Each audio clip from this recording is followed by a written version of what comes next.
Bismillah. Assalamualaikum warahmatullahi wabarakatuh. Bismillahirrahmanirrahim. Alhamdulillahirabbil alamin. Assalatu wassalamu ala asyrafil anbiya'i wal mursalin Sayyidina wa maulana Muhammadin wa ala alihi wa ashabihi wa man tabi'ahum bi ihsanin ila yaumiddin. Bismillah. Mari kita lanjutkan ngaji filsafat kita.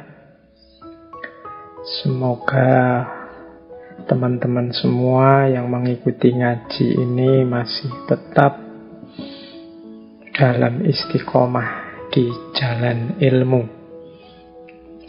Jadi nawaitunya tetap kita berniat untuk nambah ilmu demi peningkatan kualitas diri kita, juga kemaslahatan hidup kita fid dini wad dunya wal akhirah.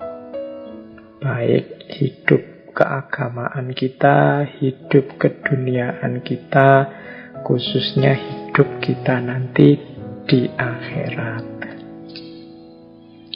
Oke, malam hari ini kita masih ada di sesi kebijaksanaan para faqih. Ini kemarin ada yang tanya ke saya, faqih itu apa toh Pak? Iya, saya lupa menjelaskan, harusnya minggu lalu saya jelaskan ya. Jadi faqih itu kalau didefinisikan secara harfiah adalah orang yang paham, orang yang mengerti. Atau secara umum kemudian faqih itu ya orang yang ngerti aturan dan syariat Islam. Orangnya namanya faqih. Nanti ilmunya disebut ilmu fikih. Nanti ada ayat yang populer sekali tentang hubungannya dengan faqih ini. Kalau tidak salah surat At-Taubah ayat 122. Jadi ayat ini isinya menyarankan harus ada sekelompok orang yang memang mengkhususkan diri memperdalam ilmu. Yo, kalimatnya pakai istilah fikih. Jadi wa makanal mu'minuna liyanfiru kafah falaula nafarum min kulli firqatin minhum ta'ifatun liyatafaqahu fiddin wa liyunziru qaumahum idza raja'u ilaihim la'allahum yahdharun. Kurang lebih seperti itu. Jadi tidak, ini sebenarnya ayat ini turun sehubungan dengan perang. Kalau diterjemahkan artinya tidak sepatutnya umat Islam itu semuanya ke medan perang. Jadi hendaknya setiap kelompok, setiap golongan di antara mereka ada beberapa orang, ta'ifah, beberapa orang yang memperdalam pengetahuan, memperdalam ilmu pengetahuan dalam agama. Dan dialah nanti yang bertugas memberi peringatan kepada kaumnya. Jadi ayat At-Taubah 122 ini ya silakan nanti teman-teman dicek lagi tafsirnya. Kalau tidak salah ayat ini turun ketika ada kasus beberapa orang tidak bisa ikut maju perang karena mereka ini sedang sibuk berdakwah di daerah pedalaman, daerah Badui. Nah, terus ini dinyinyiri oleh orang-orang munafik. Jadi ini orang-orang ini kok nggak mau jihad ya, nggak mau perang ya, ingin enaknya sendiri saja. Nah, turunlah At-Taubah ayat 122 ini. Yo, tidak seharusnya semua orang ikut jihad maju perang. Harus ada yang ngopeni ilmu. Dialah nanti yang menjaga bagian memperingatkan keberagamaan kaumnya. Nah, itu istilah liyatafaqahu fiddin.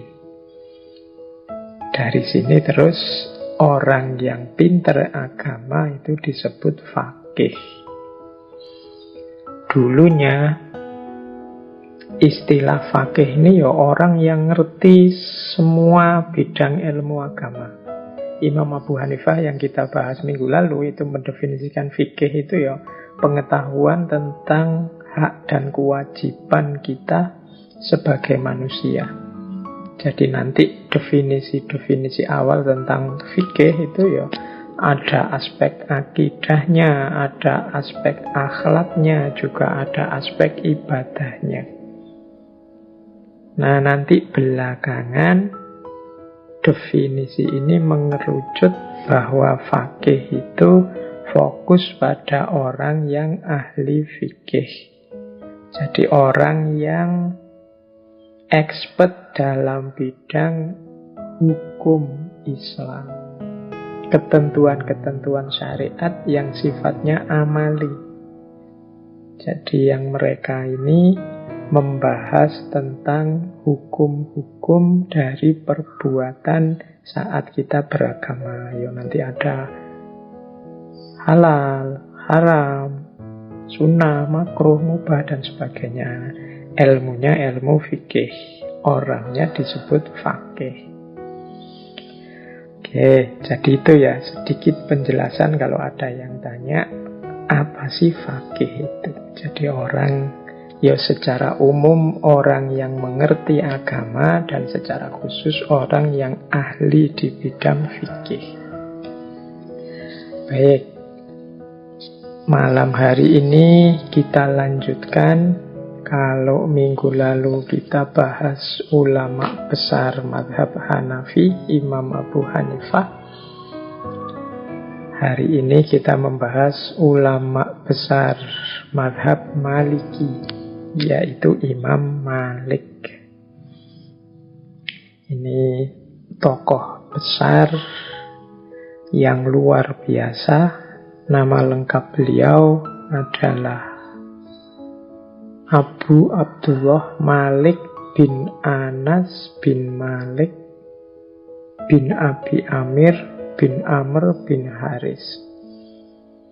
Beliau ini lahir di Madinah tahun 712 Masehi dan nanti wafat tahun 796 Masehi.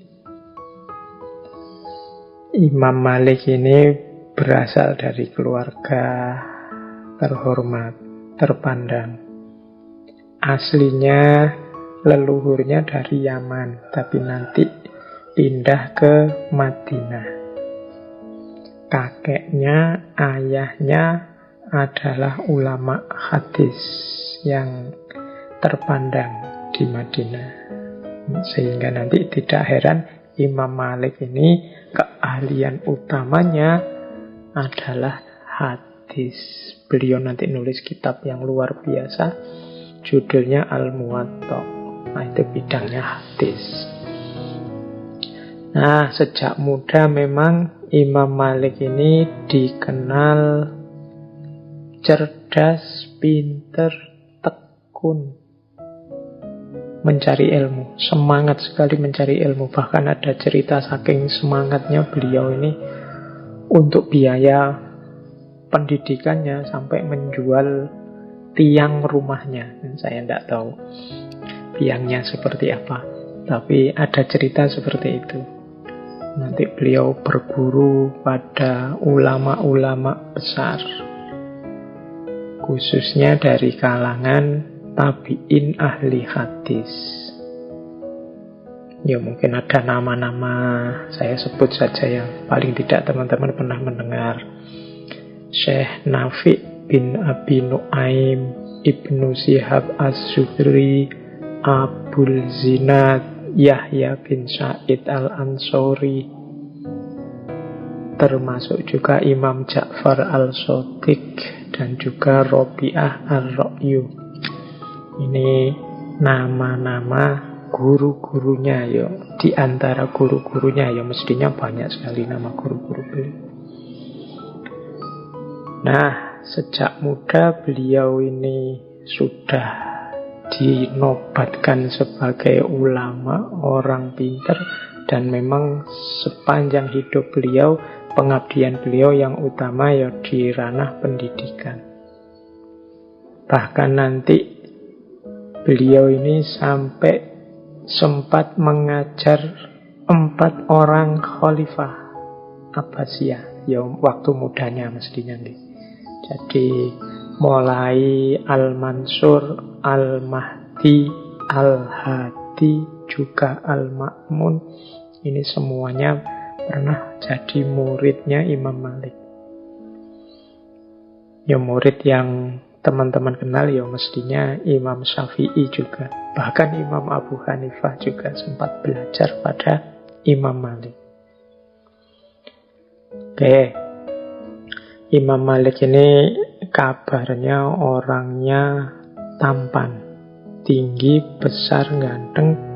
Bahkan ada riwayat beliau ini matanya biru, kayak orang-orang Eropa ya. Bisa dibayangkan gantengnya beliau ini.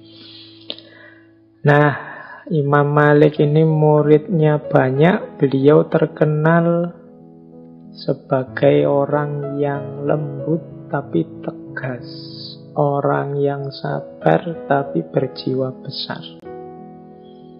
Dulu minggu lalu kita cerita bagaimana Imam Abu Hanifah mengalami ujian, dicambuk, dipenjara.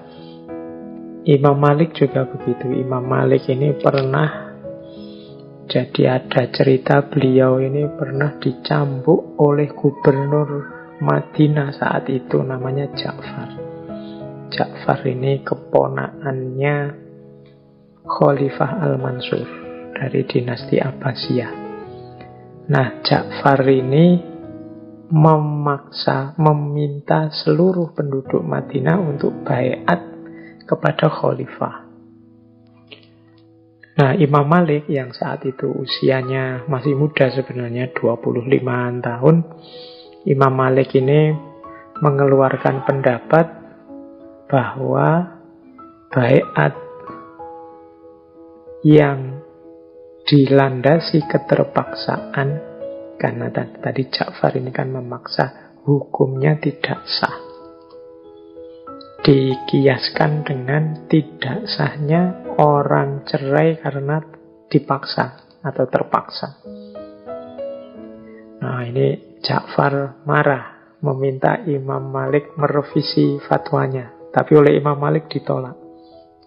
Akhirnya Imam Malik dihukum, dicambuk 70 kali. Nah, berita ini nanti sampai ke Khalifah Al-Mansur. Oleh Khalifah Al-Mansur balik yang dimarahi Ja'far, karena Al-Mansur ini ya muridnya Imam Malik. Jadi Ja'far disuruh minta maaf, bahkan nanti Khalifah Al-Mansur minta Imam Malik untuk datang ke Baghdad, ke ibu kota, menjadi tokoh dan jadi penasehatnya. Khalifah juga ngirim uang 3.000 dinar kalau Imam Malik ingin datang ke Baghdad. Tapi oleh Imam Malik undangan ini ditolak, tawaran jabatan ditolak, uangnya dikembalikan.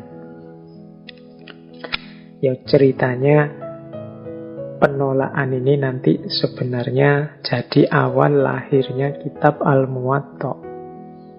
Kitab Al-Muwatta ini ditulis oleh Imam Malik atas permintaan Khalifah Al-Mansur. Karena Imam Malik tidak mau dibawa ke Baghdad untuk jadi penasehatnya, Khalifah minta Imam Malik untuk mengumpulkan hadis dan membukukan hadis. Awalnya Imam Malik enggan, tapi terus lama-lama permintaan ini dituruti. Dari situ nanti lahir kitab Al-Muwatta. Cuma masa penulisannya panjang. kabarnya sekitar 40 tahun kitab ini ditulis. Dari masa Al-Mansur sampai nanti baru selesai di era Khalifah Al-Mahdi. Kitab Al-Muwatta ini isinya kabarnya awalnya sekitar 10.000 hadis. Tapi nanti direvisi lagi, diseleksi lagi oleh Imam Malik sehingga tertinggal hanya 1.700-an hadis. Dan sudah diterjemahkan ke dalam berbagai bahasa, bahkan nanti ditulis ulang oleh para murid-muridnya sehingga ada banyak versi. Ya nanti selain Al-Muwatta ada juga kitab-kitab yang lain yang ditulis Imam Malik. Misalnya kitab Al-Mutawwanah Al-Kubro, yang ini isinya fatwa-fatwanya Imam Malik terhadap berbagai macam persoalan. Ya nanti selain kitab ya yang paling monumental peninggalan Imam Malik ya mazhab Maliki itu sendiri. Yang ini termasuk salah satu mazhab di kalangan Islam Sunni, Ahlu Sunnah wal Jamaah. Oke, mungkin teman-teman yang belajar filsafat kenal Ibnu Rus. Nah, Ibnu Rus ini menulis kitab bidang fikih judulnya Bidayatul Mujtahid wa Nihayatul Muqtasid. Ini kitab Bidayatul Mujtahid ini orientasi madhabnya adalah madhab Maliki. Ya madhab Maliki zaman masih jayanya dia jadi madhab resmi di Mekah, di Madinah, di Irak, di Mesir, Aljazair, Tunisia, Andalusia atau Spanyol, Maroko, dan Sudan. Cuma belakangan yang masih banyak penganut mazhab Maliki ya di Sudan, di Maroko, dan juga di Tunisia. Oke, ya di tempat-tempat yang lain masih ada mungkin beberapa tapi tidak banyak. Seperti di Indonesia ini kan yang paling populer mazhabnya muridnya Imam Malik, yaitu Imam Syafi'i. Oke, itu teman-teman ya sekilas gambaran tentang seorang Imam Malik. Nanti kita coba jelajahi lagi riwayat hidup beliau, hikmah-hikmah dan contoh-contoh dalam hidup beliau, termasuk nasihat-nasihat beliau. Ya meskipun kita belajar tentang imam fakih yang ahli fikih, cuma kita sesuaikan dengan model ngaji kita yang fokus pada hikmah. Untuk pikiran-pikiran dalam bidang fikihnya Imam Malik, ya monggo teman-teman belajar lagi, nyari ustadz, nyari guru yang sesuai, daripada nanti saya keliru, wong saya bukan ahlinya kalau bidang fikih.